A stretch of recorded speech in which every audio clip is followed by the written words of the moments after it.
We're back in the closet. I'm removing the doors, setting up my camera, and filming more videos for you. You'll see more soon. Since I have to do the complete renovation and also break down this plasterboard.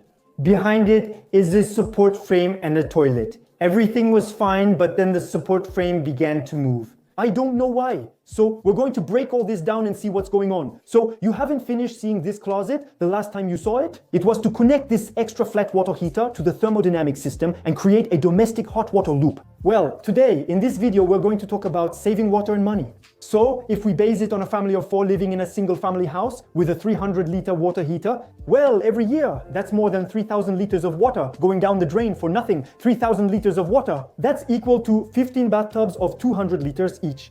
Picture 15 such bathtubs in front of you. You fill them up and empty them just for fun. Rather than collecting the water, which you could do, it just goes down the drain. So what's causing this problem? The issue is your 300-liter water heater. It has a safety valve, and to prevent it from building up too much pressure during a heating cycle, the safety valve will release some water.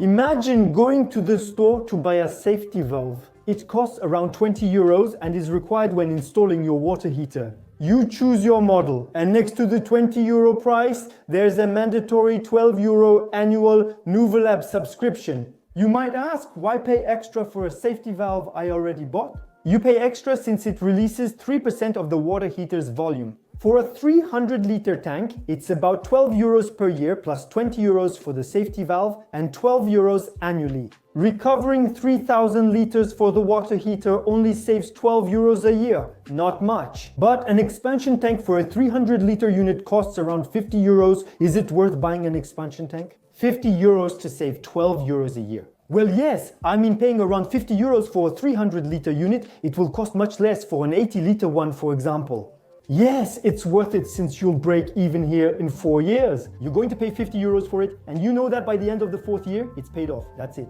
Water entering the expansion tank is re-injected into the water heater. So this extra flat water heater is the buffer tank for my thermodynamic water heater, which has its own expansion tank. Well, this time we're going to install a second expansion tank for it just below. So yes, it helps save money, but there's also the ecological aspect that needs to be considered. Personally, I prefer collecting water for use instead of letting it go down the drain. You already know this. Collecting water is eco-friendly and crucial for protecting the planet.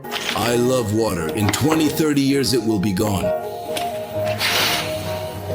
Well, you get it. There's no point in wasting water when we can collect it. It's like putting drinking water in your toilet and flushing it away. It's absurd, but that's reality. Some people fight daily to change mindsets. It's like collecting rainwater and storing it in a tank to water your garden.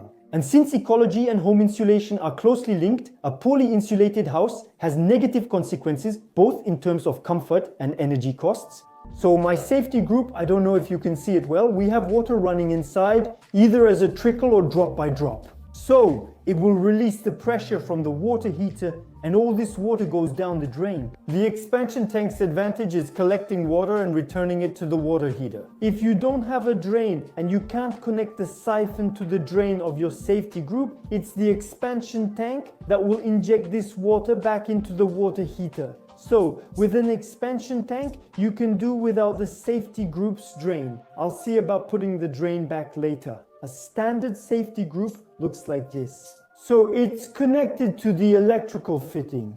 And to install my expansion tank, I'm simply going to put a T-joint between the safety group and the electrical fitting. So here I have my cold water inlet, here my expansion tank, and then here my electrical fitting. On this model, it's the Thermador X-Cross. I'll put the link in the description of the video where I did this whole installation. I talked to you about it, but you can install it horizontally or vertically. We're going to unclip here, the valve can go there, the cap can go there, and the cap actually, I can unclip it, remove it, and put it on. This part, so you'll find all the links in the description, especially this part, which is really handy. Because by putting it directly here, we have a chlorine-resistant seal, so it's watertight.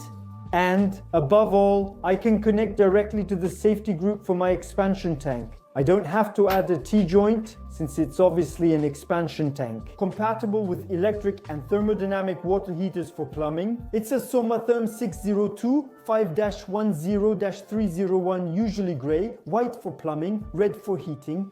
On the top, you remove the cover. There's a valve, like a tire valve on a car or a bike. If I press it, air comes out. You'll need to check the pressure before installing it because it's inflated at the factory to 2.5 bar with a maximum pressure of 10 bar. So this one holds 5 liters depending on the capacity of your water heater. The chart is in the description and already inflated to 2.5 bar. It depends on your system. You have a pressure reducer and check the gauge. It will show you 2 bar, 3 bar, 4 bar, whatever, and you need to inflate it accordingly.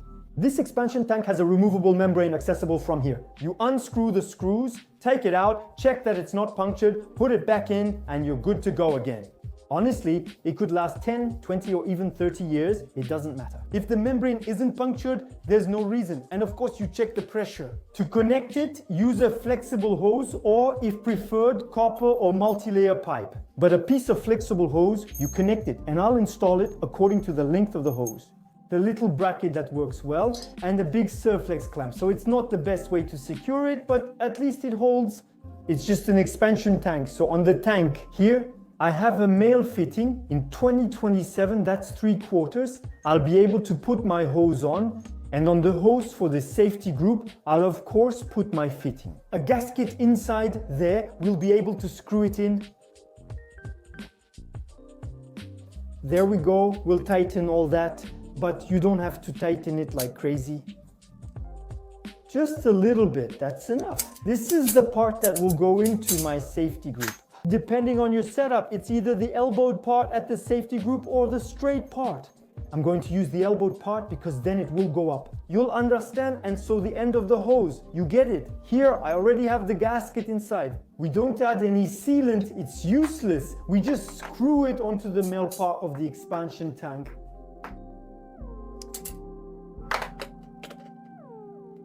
And we tighten it a little bit. And there you go. Now that I've connected my hose to my expansion tank, I can put it into the safety group. And the advantage is that the hose won't twist since it's already in position. So now we can put the mounting bracket for the expansion tank. I've marked everything with the big Surflex clamp, then used it on a cellular concrete or plaster tile wall. We'll see. Since behind it we have the chimney, so it's going to come like this. I'll take an old drill bit. It no longer cuts metal, it's worn out, but we don't mind. Without percussion, we'll go slowly since it's brittle.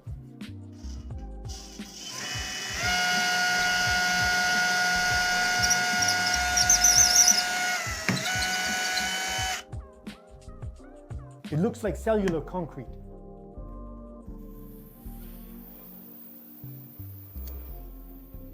Don't use percussion on plaster tiles or cellular concrete. Drilling slowly with an old metal bit works very well. 2 small anchors.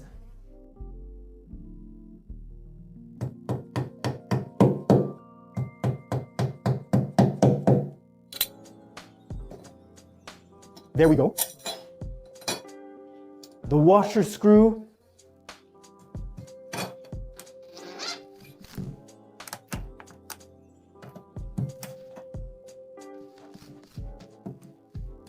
So I'm still going to check the level, but with the Surflex clamp anyway, you can adjust it however you want.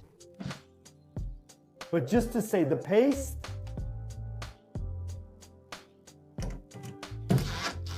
there you go.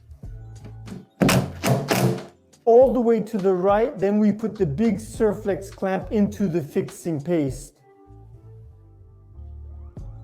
We twist it around itself, tighten it, and make sure the screw is facing the right way. Because if you put it against the wall or against the water heater, obviously I won't be able to screw it in, or with a small wrench, I won't be able to reach. Make sure you can see your screw and it's facing correctly. Okay, so we tighten it according to the diameter, and then we put the expansion tank in it. We can always adjust it, no problem.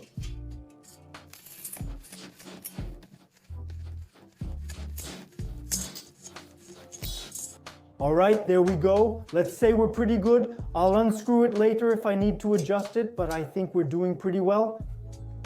And so we can put this one directly into the safety group. And like I told you, the hose is loose, so it won't twist. But if I need to turn it slightly, I unscrew here, turn it, put it back on. I can even lower it. But ideally, it's best to have the clamp under the gasket. At least it acts as a little stop, you see what I mean? It can't go down there. It's not the best way to secure it, but it should hold. I would have preferred a bracket with a side screw to prevent lifting. Still, it holds, and that's what matters. So now I'll be able to unscrew the cap, remove the clip, and connect the magic fitting directly. I turned off the water, released the pressure, and ran water from the faucets. You can even drain the rest here.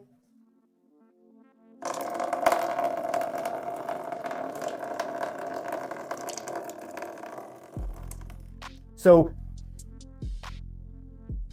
we'll position ourselves like this to release the pressure, then I can remove it. I have a tray underneath, of course. I didn't tell you, but you probably guessed, the water isn't spilling on the floor.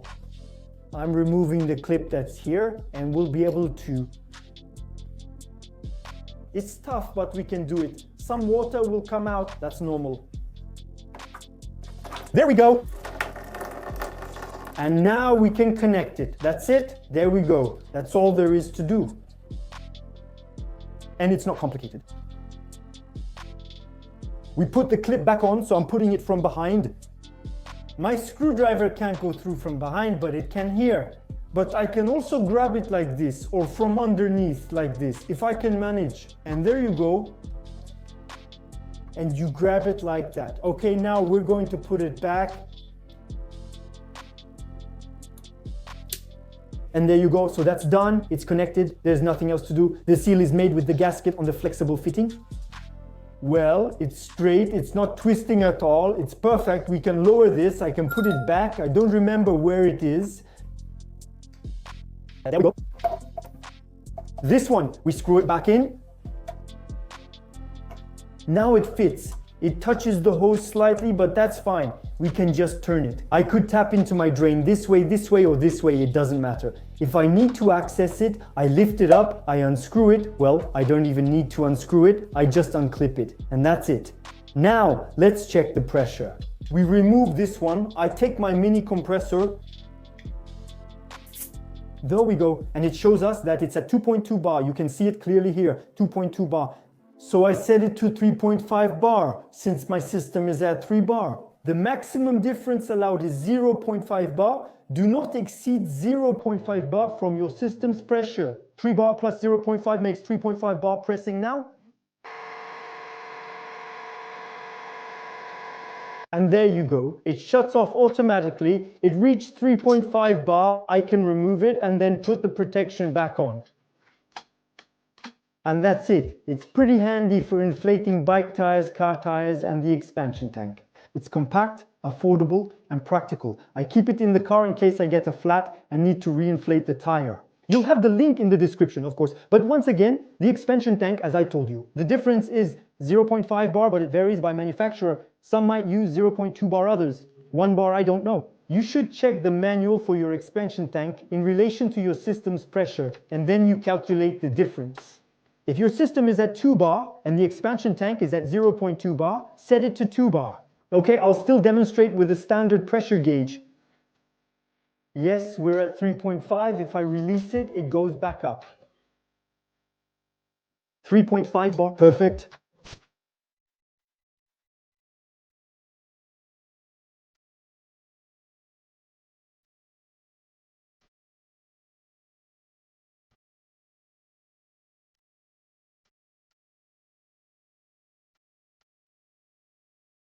The expansion tank connects quickly, especially with the Thermador X-Cross. Of course, I could put it on the side. I could also put it underneath. I preferred to put it slightly higher up and as close as possible to the safety group because there, on the side and higher up, it held. There was no problem with that, but it made it much longer. As for the hose here, it's very good. It doesn't get in anyone's way, and so it's slightly higher up underneath. I said we can do it, but there's a risk of bacteria growing. The water will stagnate inside, but it will still work and send water back. Stagnation is the only issue. So we put it slightly higher so that all the water drains out and flows away. At the safety group level, and of course the water heater, the small cap that I removed from the safety group, we keep it. Because the day I need to remove the expansion tank to check the membrane, for example. Well, I'll be glad to get my little cap back, which is stored in a pouch with the manual. The invoices for the water heater, expansion tank, and the entire package. I get the cap back and I can plug it in, clip it on, that's it. And of course, I can connect all of this to the drain. If I want to do without my expansion tank, I check the membrane, I change it if needed. If it's punctured, I put it back in. So I remove the cap, I put my expansion tank back in, and we're good to go. Same for the valve. I remove the valve by unclipping it, I put in a new valve, and I clip it back on. You get that the Thermador X-Cross is a real revolution for this. It's awesome. The expansion tank is connected, so we don't need to discuss it further, as I said. The little cap with the invoice, the manual in the pouch for the tack underneath, the water heater, or you put it on the water heater. It's not really recommended because if it gets very hot, for example, if it's a boiler, don't do it. It could fall in as well. So the best is either taped to the wall or pinned. Or you can put it in a drawer in a cupboard, but you know how drawers and cupboards are, you can store a lot of things in them. And after several months, several years, you don't know where it is anymore? Well, you take a picture of where you put your folder with the manuals, the receipts, and the little cap, and you send it by email. You create a folder in your email inbox. Boiler, water heater, expansion tank, gadget, whatever, and at least you know it's there. If you forgot you sent it by email or lost your email password, there's nothing we can do. But hey, that's my trick. I was annoyed the other day searching everywhere for my car keys, turning the whole house upside down for just one key. It took me all day and I told myself I was done with it. I put it somewhere, but months later, you still need to remember where I put it. Well, I took a photo, email, folder, car key. You might say I'm going crazy. But as you get older, well, yeah, of course, you don't remember everything anymore. Okay, so all of that is over. The topic of the video, as you understood, was ecology and economy, saving money, we collect water, and it's ecological. If we can make our contribution to save the planet, maybe one day future generations will thank us. They were cool. Collecting water helps the planet.